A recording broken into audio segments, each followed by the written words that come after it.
We're doing this annually. Monthly. I didn't want to go all Roy Keane on him. And you also did a good job of nicking a couple of deals off Jamie. Someone has to lose. Alright, that's enough of a brief. Let's crack on. Come on.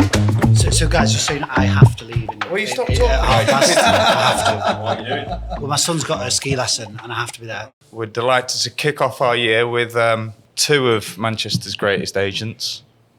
And Dev. Okay. Two very successful developers, property companies, and we're here today to have a chat about what happened last year in the city centre office market. We did over 1 million square feet, nearer to 1.1 million, which I think was pretty good in the end, considering it felt like a fairly stodgy year, nothing too exciting. But what are your thoughts? Did you think we were going to get to 1 million? There's plenty of activity in the market. I think we might have been a few deals short of what we could have reached personally, but I think we hit most of our targets. But I think it was a fairly good year. It was slow. In the middle part of the year, I thought it was really slow. Don't know what you guys, developers, are thinking, but everything's just taking forever. It's just taking so long to get stuff done. It's people making decisions taking forever. Lawyers seems to be, it used to be 12 weeks. We'd always bake into a project how long that's going to take for you to agree set heads of terms to exchange. And now it's anything up to 6 months. It's absolutely cracker. So that's having a big impact on take-up. That's having a big impact on getting things done. But there were only one or two deals that could have happened late last year that are going to lag into this year, and things would have looked a lot different. We could have been up to sort of 1.3, 1.4 million square feet, which had been quite a good year all in all. But I think you were saying before, Will, it felt like, if I'm being honest, in Q3, it felt like we weren't maybe going to get to that number. I didn't think we were going to hit. Yeah, I didn't think we were going to hit 1 million. So to get to that number is pretty good. But the thing that I found interesting was the volume of deals in Q4 was the highest number. We did more deals than 2024, over 200 deals. So I think the average deal size was about 5,000 square feet, which is still bigger than in the past. But I think there's two big standout success stories, I think, and it's the two of you guys that own the assets are here, which is great. But Circle Square did around 20% of the market in one building. So congratulations, Josh. And you obviously had to work hard for the deals in terms of the biggie was under offer for a long, long time, which is, to Joe's point, things are taking longer from heads of terms being agreed to transact in. And you also did a good job of nicking a couple of deals off Jamie last minute at Avery. But Someone has to lose. What was it at Circle Square? What occupiers really valued? I think the difference between 1, 2 and 3 Circle Square is just the sort of progression that we've seen at that site. I think historically it was an unproven location, and then I think the DD for that site has probably become easier because you've got some of the standout occupiers in 1 and 2, and it's a location that other businesses can now buy into off the back of it. And I think it's just generally we learn where we could improve on 1 and 2. So things like having our end of journey experience all at ground floor level and not in the basement made a big difference on viewings. Oh, really? It's a way better building, 3. I know that the occupiers in 1 and 2 might have a view on that, but just going round 3, you've learned so much. It's a miles better building how it's laid out. We were talking about the amenity that was proposed on that top floor. I think even though we ended up with half of that space is still pretty significant in the market. And I know that actually links back to what you guys did over at Avery, investing in that, converting the car park space into amenity space. I think that was kind of a real pull for a lot of the occupiers that you were talking to. Yeah, I think you've got to take a gamble and taking away some of the net space to create amenity. I mean, Avery, I think, is an amenity-rich building. It ticks a lot of buildings in sustainability, but I think the occupiers that we've got, namely Latham Watkins and Mazars, have chosen that building because of the rich amenity. The ability to have a business lounge, a yoga studio, a fully fitted gym, a roof terrace as part of their communal offering is hugely advantageous, and I think that is the reason that those occupiers have chosen that building. So on the amenity piece, it's obviously been supercharged with recent developments like both of yours.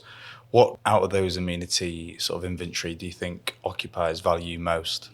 I think the unique selling point for, and I'm talking my experience with Avery, is a roof terrace. but a roof terrace that's usable 365 days a year, so attached to a pavilion of some kind for events, activities. I think that more so over, let's say, a gym or a yoga The studio. gyms look good, but do they get used? Exactly. Proof will be in the pudding, I think, when they all go operational. I don't know whether you've had any gyms go operational yet, have you, at Circle Square? Yeah, we've got jets, but we've also installed a new gym into the ground floor at Circle Square. I think it's one of those. You've got to adapt your product to stand out amongst a crowded marketplace. Yeah. I think the way we've thought about it is we need to be more aligned to a hotel hospitality model as opposed to those old sayings of end of journey and wellness. And I think it's like, what's the next step? I think that's where we're going to have to get to sort of justify the rents that we need for new builds coming out of the ground in the future as well. Something we've been discussing internally across the UK and the regional markets around buildings and amenity is that there's this kind of struggle to find out, well, what is the optimum percentage of a building that you should be attributing to amenity? Because there's probably examples we've seen around the UK and in Manchester as well, where you've probably gone like this, and actually that space hasn't been used. It's maybe accelerated your leasing velocity, but have you actually generated the value from that space? And actually, could it have been better served generating some income for a ground floor user, for example? Some of them tick the box that help you convert a deal, and then you go back to the building. It's not being used as much as you'd hope, but the developers probably converted deals from providing it. But just for you, Josh, outside of the sort of bricks and mortar of the real estate, have you got much more to offer down at Circle Square? Is the sale more than that? Yeah, definitely, 100%. I mean, we regularly invite universities or other partners into pitches with us, and that's the sort of the added benefit of being part of the Bruntwood SciTech portfolio, not just at Circle Square, but how do they access talent? How do they affect undergraduate learning to have the best talent coming out of the university that's more ready for the workplace? I think when you've got occupiers of scale, and it's because we've got a building of scale, they can have a greater effect and a more meaningful conversation with those institutions. You finished the year with a bang. Yeah, two fairly sizable deals. So you lost a few? We lost a few early doors. But that might have 25. been good news. I think it was good news. We held our headline rent. In fact, the deals that we lost out actually allowed us to push on the rents on two other deals. And it's the same old story. Look, the disappointment of losing a letting, let's say you're on a short list of two and you're losing one. Look, as long as they take space elsewhere in the market, particularly in an undersupplied market, that gives you the opportunity when another one does come along to really jump at it and push the rents. And I think that's what we did with both Latham Watkins and Mazars. 46,000 square feet Latham Watkins and 30,000 square feet Mazars, which is pretty much all the building let that we've refurbished.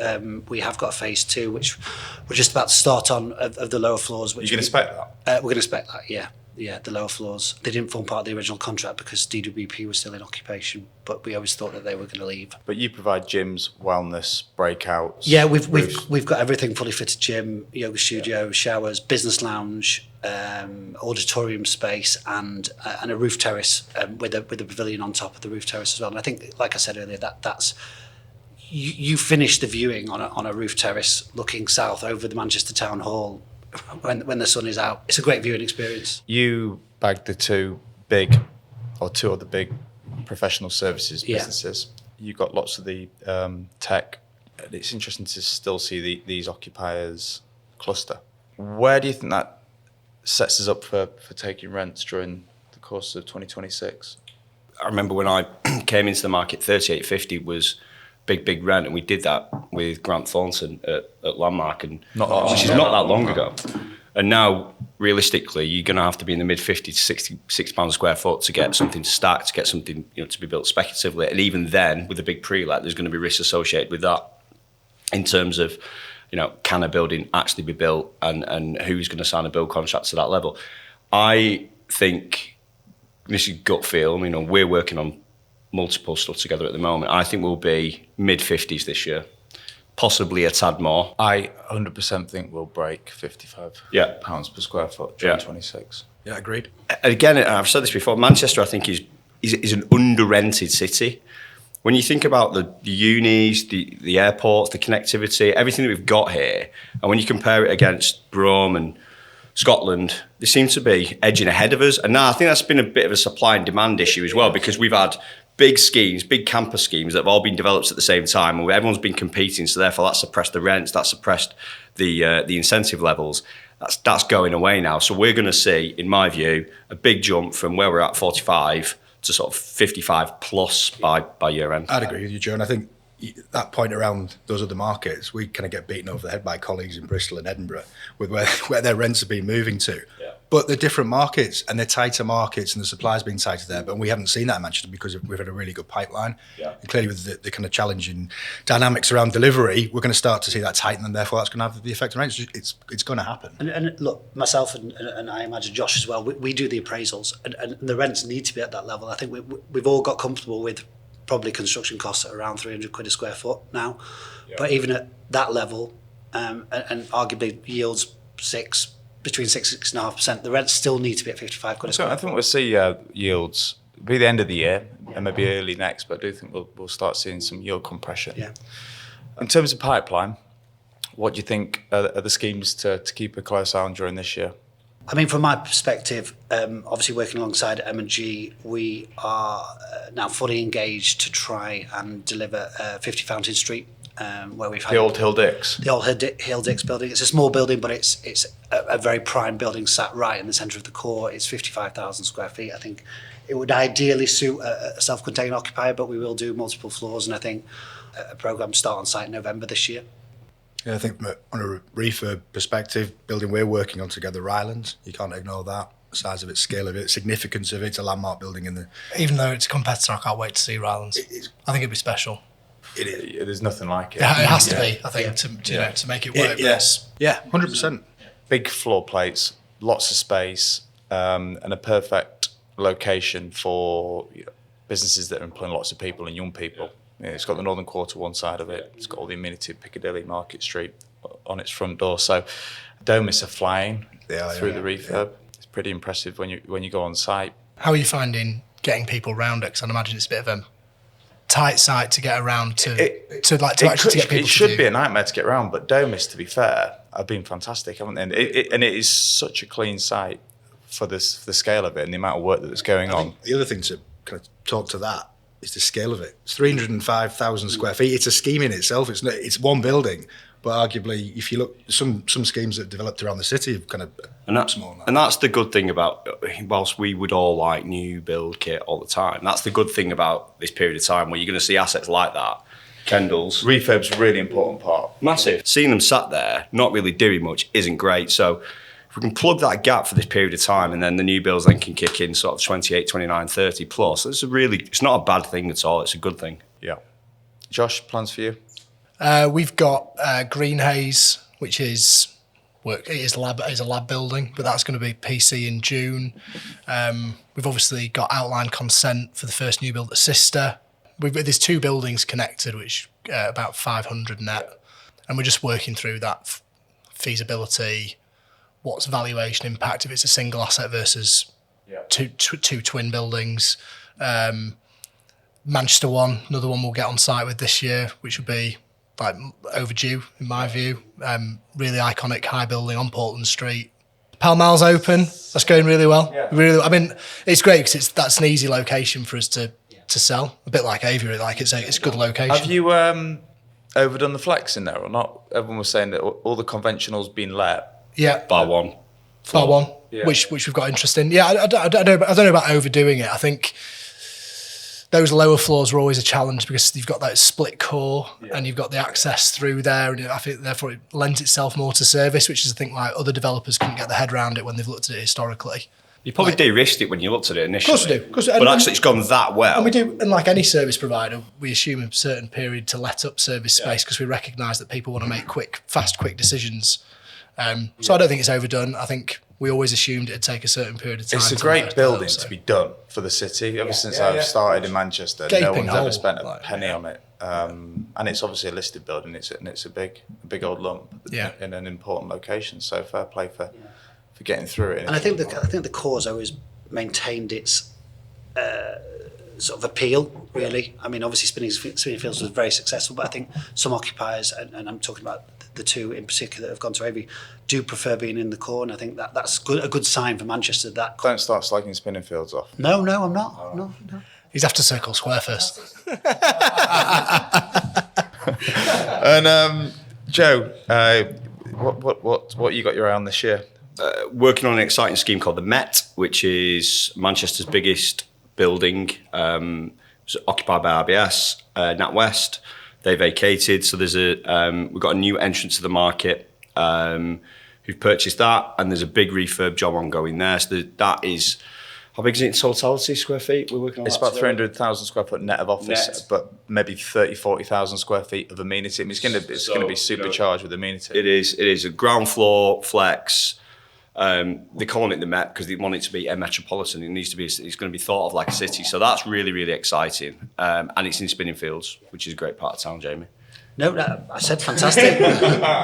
We're working on Mayfield, the Republic, 240,000 square foot net, with all the bells and whistles. And it's fantastic that they've got a scheme speculatively started last year. So it's been good working with Landsec on that. And then there is the new build office space in number 2 St Michael's, which we've not formally launched yet, which is about 75,000 square feet over 5 floors of offices. So when you put that with our Islands, which is listed, a 20-year-old, the Metropolitan, some new mixed use within a mixed use development, a standalone new build at Mayfield, it's a really good mix of pipeline.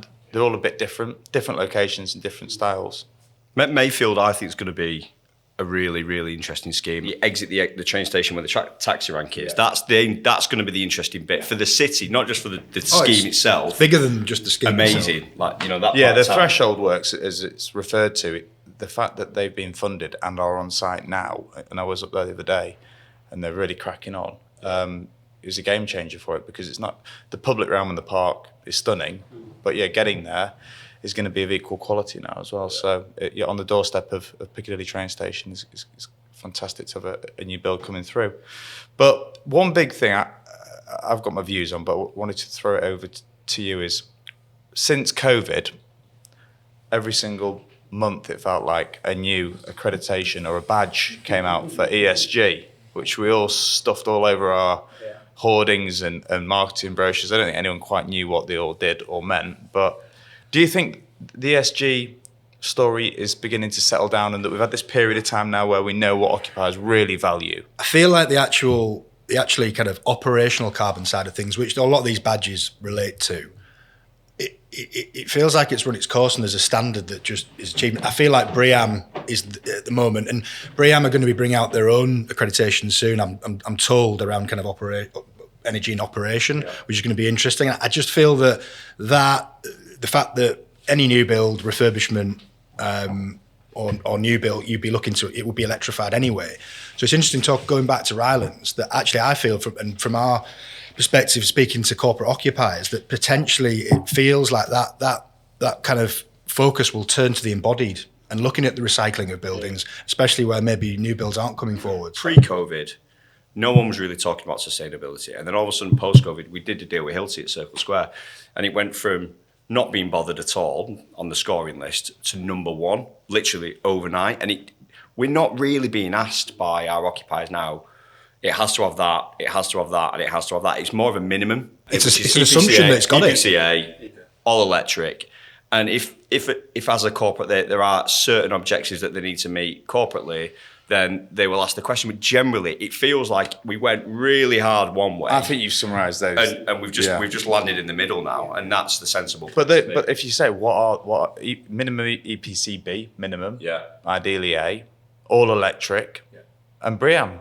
But BREEAM is because BREEAM is encompassing the carbon impact story as well. So and it's internationally recognised and it's got teeth. So it feels like that's the direction. I mean, and then all those other kind of peripheral badges that you're talking about, Will, I feel that landlords can deliver on what those badges are talking about. They don't necessarily need the badge as long as they're communicating the market to an occupier. Because I feel like, Joe, you'll probably say the same thing, a lot of the occupiers we're speaking to don't even know what these badges mean. I'll tell you the frustration I find is you deal with the property team at first who say we have to have certain things.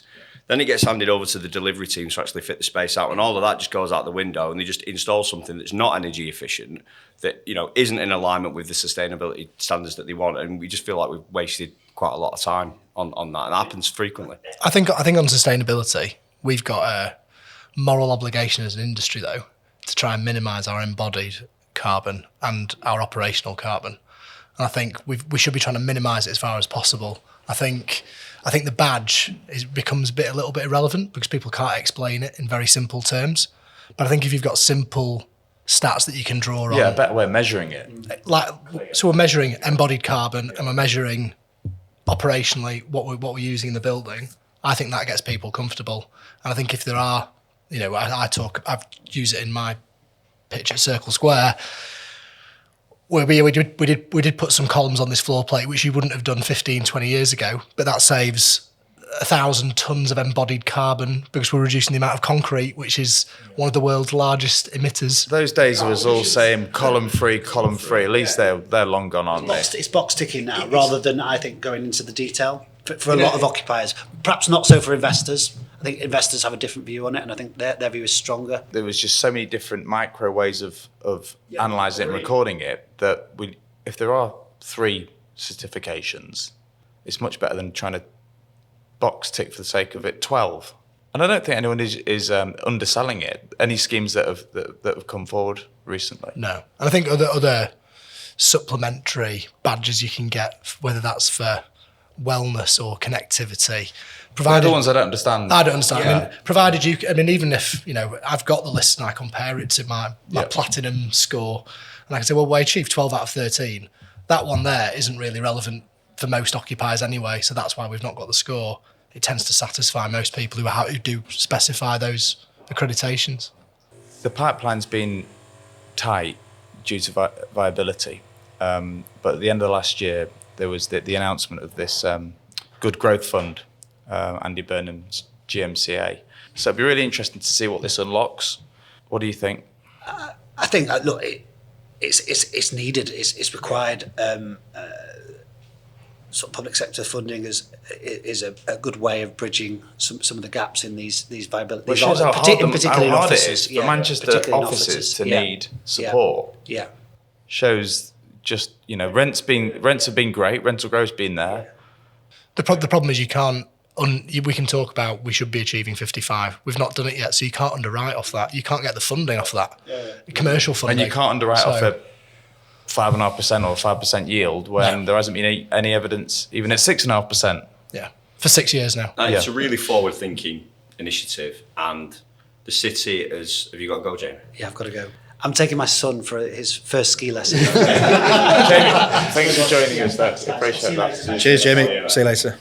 All the resi towers that are going up around the city need people who are living in there, working in there, need employment. So the city recognise that we have got an issue around viability, and bridging that gap is just going to enable the city to keep growing. So it's super important. And again, we're talking about Birmingham. We're really closely linked with our Birmingham colleagues. They're dying out for something like this. Do I feel it's just like another Manchester leading the way? It's Manchester leading the way again. Doing our own thing and leading the way, which is, sometimes I don't know what it's like when you go down to London. Like here we go again. Here they are, the Manchester lot, but we do, and that's a really just a good thing all around. So we've benefited from some of that funding. It will unlock. It's going to unlock a building for us. Yeah, it's going to. There are conditions attached, which we'll need to satisfy, but it'll get a scheme going, and that's what it was designed to do. And it's schemes with impact. I mean, the fact that we're going to see Kendall's come forward now, which is such a prime iconic building with all that frontage down Deansgate. It's going to unlock that, which, again, the Parsonage Gardens, St Mary's, there's so many sites, like a little postage stamp which is not being touched. Bang in the middle, opposite Spinningfields, near everything, river frontage.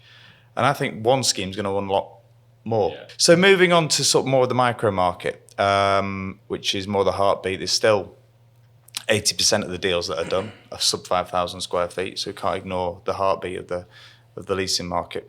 This rise in fitted and furnished. Have you had much experience of that? Yeah, plenty. And it's interesting when you speak to colleagues around the country that it feels again like Manchester's leading the way on that in the regions, because there seems to be more depth in the market here. And I would sort of put it out there and say that suites now, and you'll probably come in on this, but suites below 5,000 square feet, in my view, speaking to clients, if they're not fitted out, I would say that puts you on the back foot at the moment. Well, if you speak to the deal machine, Cowley, he wants everything fitted and furnished. Because it makes his life easier. There's still requirements out there for Cat A. He reckons the best £45 per square foot now headline, and he thinks, we're going to be hitting 50 for fitted and furnished, because it's 85 to 100 to fit out, isn't it? You're not going to get me quoting any terms on this podcast. No, but I think you can demonstrate that to customers by doing 5-year cash flows, horizon cash flows, assuming a saving because they're not paying cash up front. You can demonstrate why a fitted suite is better for them. What do you think the cut-off is? Because it used to be sub 3, then it's gone sub 5. It's getting bigger. What's the cut-off now for fitted? It's difficult because I think once you get to 5+, and we all know that's 50+ people, you're probably going to want to put more of your own corporate brand and identity within it. Spec, isn't it? Yeah. The bigger, but I mean, equally, you wouldn't take a fully fitted office suite because you'd want to put your own brand and identity on it, and that's really important to your business. Yeah. And I think there are a lot of other medium-sized businesses like that, so I don't think we're going to see every suite go fully fitted. But on the flip side, right, if you do suites of 7.5 to 10, not loads, you're going to be the only show in town, because the flex guys, 10,000 square feet would be about 250 desks, whereas a normal business will be more like 100 fixed desks, and maybe a few more flex.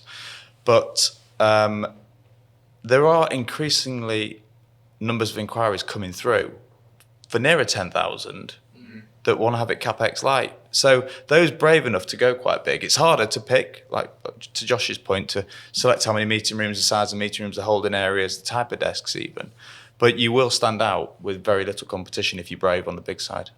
I think the other thing is, because the quality of fit outs have increased so much over the last 3, 4, 5 years, you're going to see former fitted space coming back and being re-let fully fitted, because the quality now is that much higher than it was. It's fine for you long-term hold, but if you're buying a building and you've got a 5-year business plan and you're going to sell in 5 years, to get the capex signed off as part of that business plan might be difficult. Or when you're trying to look at that and you're trying to quantify that, we've had a few clients where they've struggled with that. Or you go brave, like Bruntwood did the whole of King's House. Yeah, you go big and do it. Yeah. That's just the new way, and I do think it's the market share to fitted and furnished is going to increase year on year, and it has done for the last 5 years. Do you think that's impacting flex? It's a good question. So I think that there's this blurring, isn't there, of made and managed flex, Cat A plus, turnkey. So one, is it in danger of being saturated? Or two, is the demand just going for more flexible space?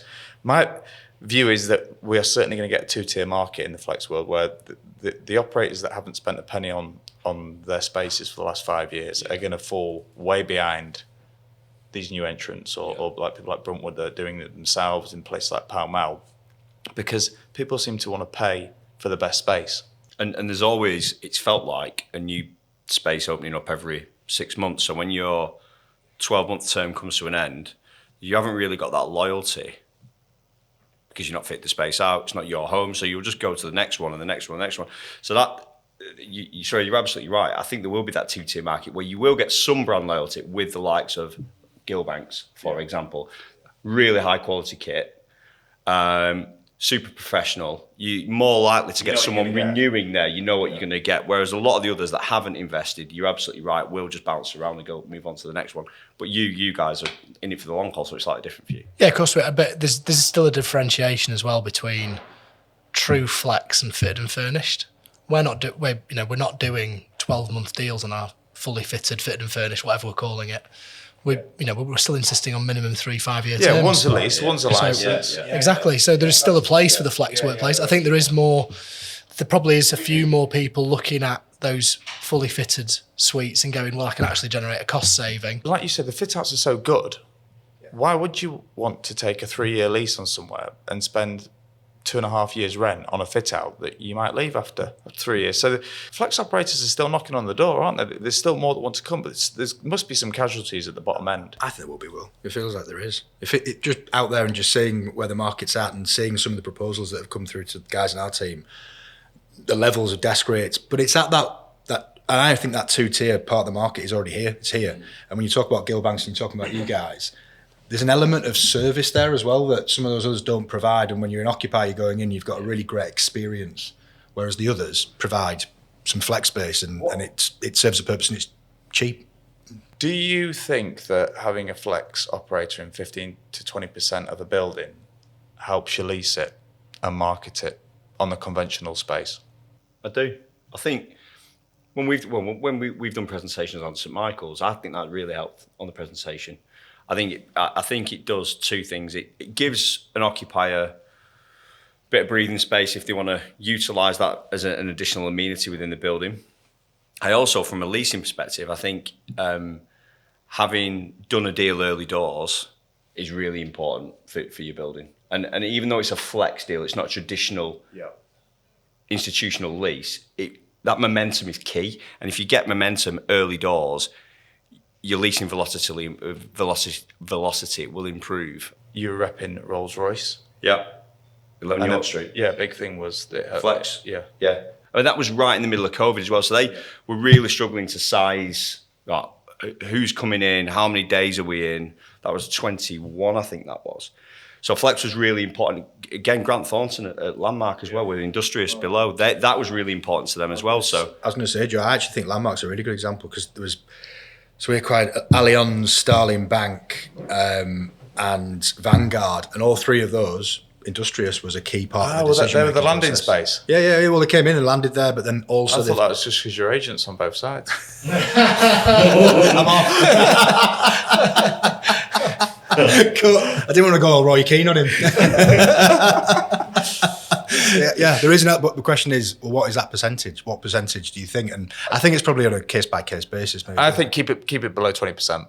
Yeah, that's fair. Of floor space. Yeah. I think there was a certain period of time where larger corporate occupiers didn't know whether they were going to do 1, 2, 3, 5 days a week. And I think now they've settled into a pattern, and most of them will say, we are now fixed at 3 or 4 days, and therefore we don't need that element of flex as much. Yeah. I still think it helps present the building once it's PC'd, but I think during construction... When we're taking occupied business cases up to a board level, they reduce space by 50%, and the board were thinking, oh, hang on, is this a bit too... Have we gone too hard here? And then we'd say, well, actually, you've got flex in the building, so you can utilise that space and it'd just fly through. So I do think it was a moment in time for It was the top of top peak of the mountain, but equally as well, we talked about all the amenity we're putting into buildings now. We're putting in meeting rooms, we're putting in business lounges, we're putting in space where you can, blow in, blow out like a brown paper bag. So if you've got that project team in that day, you've got 20 co-working desks. So I think you're just going to be, you don't want to over supply a building with business lounge and amenity that then robs from your future flex operator either. So we're always conscious of that in our own buildings, that we're not doing too much. Do you think there's a standout occupier that's made a statement move in Manchester that has had a big impact? My favourite one was probably Arm. And I say that because, you tell the story, it's your client. And you were also on the landlord side of the deal. Thanks, Joe. That conflict was declared. But that was a story born out of Manchester, wasn't it? Yeah, they were in Blackburn, and then had a small office in York House, 1,500 square feet, went to 3,000 square feet. Pre-COVID, we were looking for 80, then it went down to 40, and then it went to 50. But what were they initially when they were... 10 people. Exactly, that's what I'm trying to get at. That to be able to grow from 10 to take that amount of space in that building, I think is amazing. And amazing for the city, amazing for them. It's great. It's great fit out. They've got some very special people working really in a special office there. It's very bespoke, and the quality of the work that their engineers do is it's great for the city. Brilliant. And they probably haven't shouted about it as much as they could. I'd say Arm, and I could name numerous examples from our portfolio, but I will say Arm because they are significant internationally. But they're a UK success story, aren't they? They're now owned by SoftBank, own them, I think now, but they were a UK business. Floating now. Yeah, but they were a UK business, and they were so that is, I kind of go down that route as well. When you're saying just pick one, I think there's kind of little micro stories there, because Arm's brilliant because it's tech and it's growth, and you're going from 10 to that. Yeah. Bank of New York committed to Manchester 15 years ago, and they've just recommitted to Manchester and Yeah, just gone like that and bigger. And it's I think it's one of their 6 international hubs, and they shut down other hubs around the world to expand Manchester. So huge kind of. We need to tell a story because S&P, unbelievable. Yeah, Pick Manchester, massive. Yeah. Fantastic business, but The Manchester homegrown stories as well that are still significant in this city. Yeah. So I'm going to say Auto Trader. and I think that's what differentiates Manchester. You know, you look at the likes of Auto Trader, even JD Manchester, Boohoo's, AO, THG, Castor, Booking.com. And Booking.com, we first started working with them before I think they were called Travel Jigsaw, then rental cars, and they got bought by Booking. There's 15 people above Subway on Peter Street. And when they sold, there's 2,500 employees working out of Manchester. So there's a number of success stories which are homegrown, which I think is a differentiator for the city. Okay, this is a tricky one. What was the biggest surprise last year? What shocked you most? What was a decision or something that happened that you didn't see coming? Well, I'll go. You getting JMW? That shocked me. It's a good deal, great building, great location, but I didn't see that coming at 125 Deansgate. Probably what shook me the most was when we're on the occupational side and we're seeing rents going where they're going, and the demand is there, but clearly some of the lifting needs to be done by the capital markets, and that just didn't happen last year. Therefore, when we're kind of telling this story about such a strong story about Manchester's demand, but really struggling working with clients on appraisals to try and make schemes work and get buildings out of the ground was a real challenge.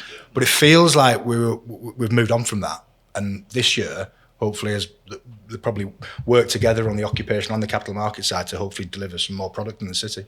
I think we need to accept as an industry, though, that yields aren't going to get quite back to where they were pre-COVID. I think, interest rates are going to be here for a little bit longer to stay, and we're going to have to get comfortable with that and find other ways to plug the valuation gap. I can't think of a big surprise, if I'm honest. I must admit, I'm a big surprise, like I was completely blown away. Whoa. Yeah. I think there was some good news in the leisure scene down at St John's where I was like, oh, the spending power that shows that those types of businesses have in the Manchester market. I've not been down to Soho House yet. I'm not quite cool enough to get in, but everyone seems to be spending most of the time down there. Have you been in yet? not been. Dev's definitely had 3 lunches or so down there. I'm surprised you've not Alex been. Russell sent me a message saying, meet me for lunch at SH. I thought, what on earth is that?